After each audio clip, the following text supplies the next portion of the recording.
I have the pleasure to present to you Dr. Martin Luther King, Jr.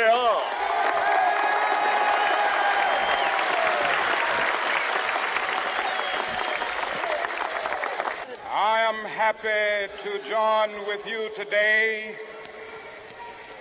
in what will go down in history as the greatest demonstration for freedom in the history of our nation.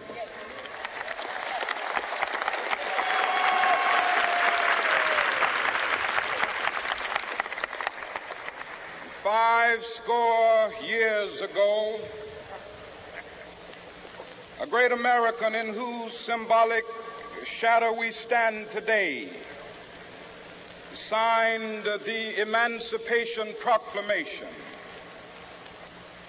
This momentous decree came as a great beacon light of hope to millions of Negro slaves who had been seared in the flames of withering injustice.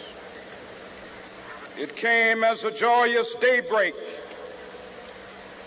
to end the long night of their captivity. But 100 years later, the Negro still is not free. 100 years later, the life of the Negro is still sadly crippled by the manacles of segregation and the chains of discrimination. 100 years later, the Negro lives on a lonely island of poverty in the midst of a vast ocean of material prosperity. 100 years later, the Negro is still languished in the corners of American society and finds himself in exile in his own land. And so we've come here today to dramatize a shameful condition. In a sense, we've come to our nation's capital to cash a check.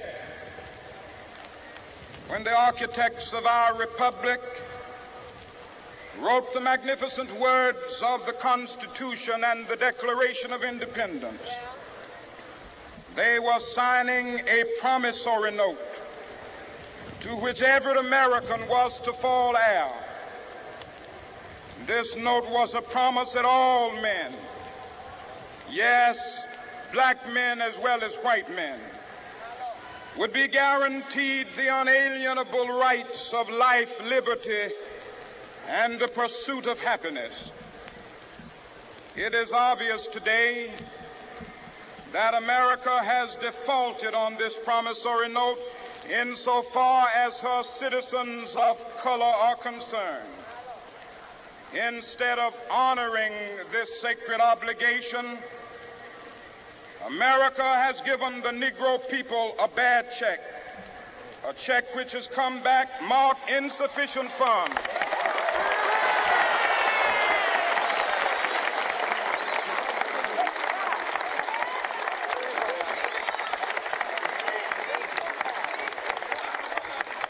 But we refuse to believe that the Bank of Justice is bankrupt.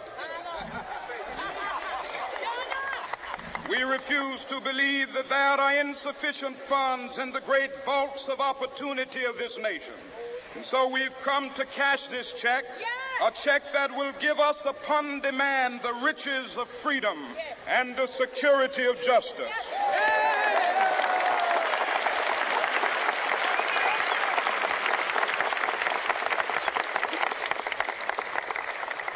We have also come to this hallowed spot to remind America of the fierce urgency of now. This is no time to engage in the luxury of cooling off or to take the tranquilizing drug of gradualism.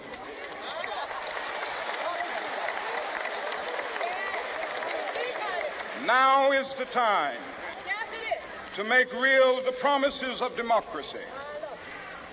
Now is the time to rise from the dark and desolate valley of segregation to the sunlit path of racial justice. Now is the time to lift our nation from the quicksands of racial injustice to the solid rock of brotherhood. Now is the time to make justice a reality for all of God's children. It would be fatal for the nation to overlook the urgency of the moment. This sweltering summit of the Negro's legitimate discontent will not pass until that is an invigorating autumn of freedom and equality. 1963 is not an end, but a beginning. Those who hope that the Negro needed to blow off steam and will now be content will have a rude awakening if the nation returns to business as usual.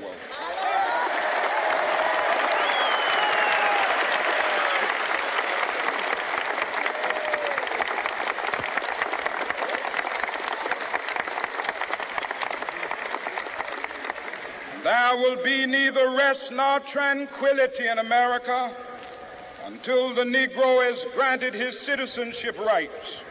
The whirlwinds of revolt will continue to shake the foundations of our nation until the bright day of justice emerges. But that is something that I must say to my people who stand on the warm threshold which leads into the palace of justice.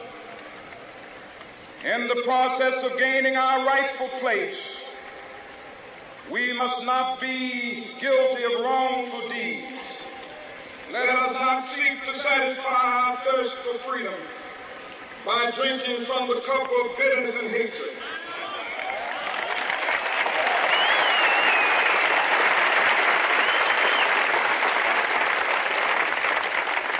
We must forever conduct our struggle on the high plane of dignity and discipline. We must not allow our creative protest to degenerate into physical violence.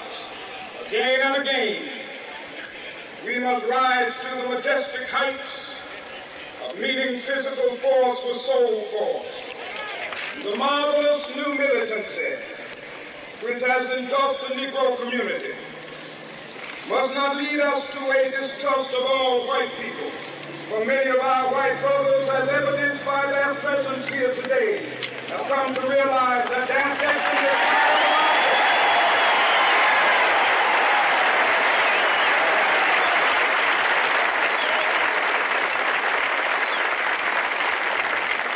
They have come to realize that their freedom is inextricably bound to our freedom.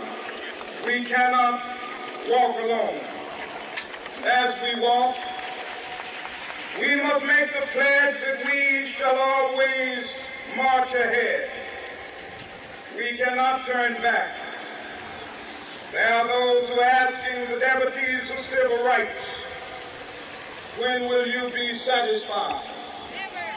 We can never be satisfied as long as the Negro is the victim of the unspeakable horrors of police brutality. We can never be satisfied as long as our body is heavy with the fatigue of travel, cannot gain lodging in the motels of the highways and the hotels of the city.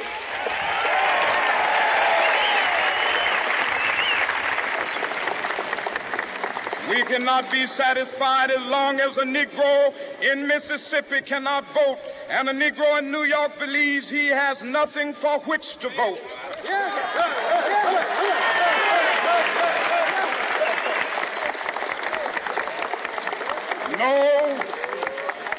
No, we are not satisfied, and we will not be satisfied until justice rolls down like waters and righteousness like a mighty stream.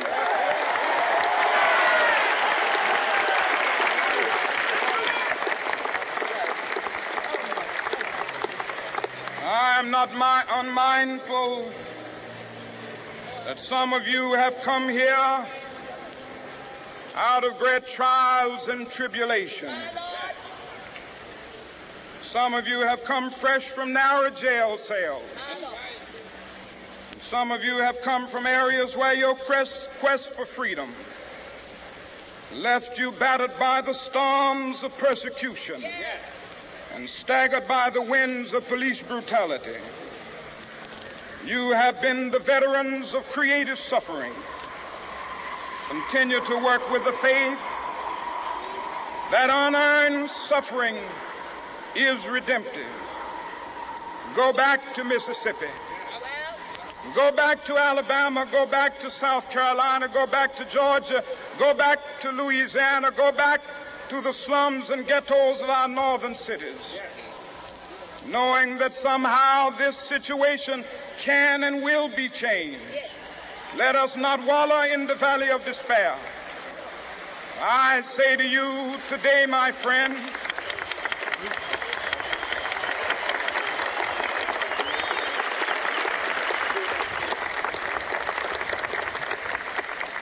so even though we face the difficulties of today and tomorrow, I still have a dream. It is a dream deeply rooted in the American dream.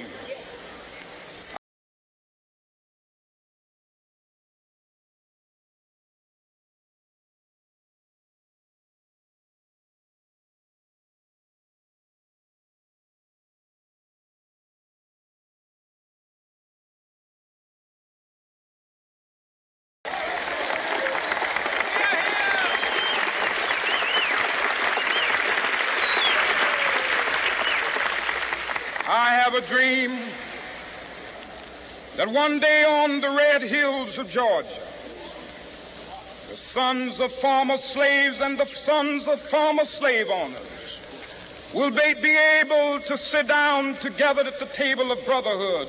I have a dream that one day,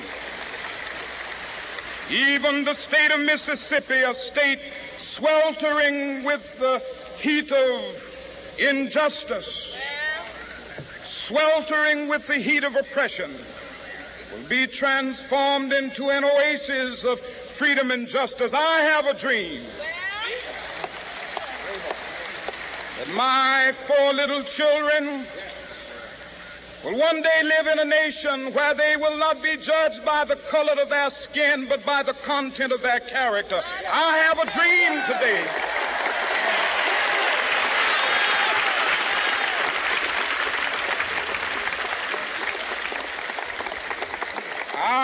a dream that one day down in Alabama, with its vicious racists, with its governor having his lips dripping with the words of interposition and nullification, one day right there in Alabama, little black boys and black girls will be able to join hands with little white boys and white girls as sisters and brothers. I have a dream today